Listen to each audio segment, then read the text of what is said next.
In Detroit's Corktown neighborhood, a small park lay relatively quiet. This park, Muliett Park, once had a small plaque letting those passing by on Vermont Street know why the park was created and the reason for its placement on the corner of Vermont and Marinette. Unfortunately, that plaque has been missing for many years. This leads to the question of who exactly was this Muliett, and why is there a park in Corktown named for this individual? The story begins in the early 1920s as thousands of Maltese poured into Detroit to work in the auto factories of Ford and General Motors. These migrants eventually settled into the Corktown neighborhood of Detroit, erecting all the trappings of ethnic communities, churches, bakeries, community clubs, and more. Among these families was a husband, Emmanuel, and his wife, Frances Muliett.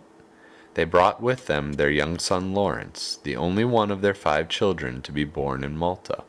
Lawrence grew up in this Maltese community of Corktown, and like many other Maltese-Americans, enlisted in the United States Army at the start of the Second World War.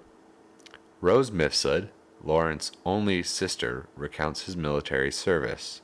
He had the Silver Star and the Purple Heart, and he was considered a hero for saving the island of Leyte.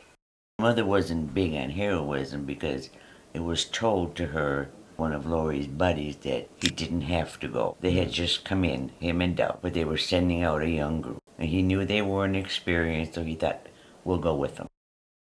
And he was a radio man, so he had to stand up at that time, because you carry the pack on your back, and that's when he got hit. That's when he said, "Dove, I'm hit." And that probably stuck in her mind, why did he go?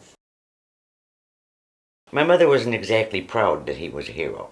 She wasn't against the park, but her heart broke for the rest of the people. It caused my mother great grief because on this street where it's at, there were other families that also lost a son, and she didn't consider it the nicest thing to do because they all lost. Hero or not, they all lost their lives.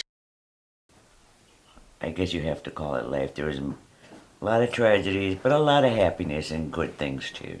Perhaps the loss of distinction of the park's namesake pays tribute to Mrs. Mullett's original wishes for her son's valor to remain undedicated.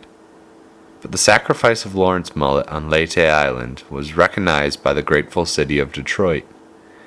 Combining these desires, the park's location in Corktown may be seen as transcending the sacrifice of a single Maltese-American soldier to pay tribute to the sacrifice of families and their sons across the community.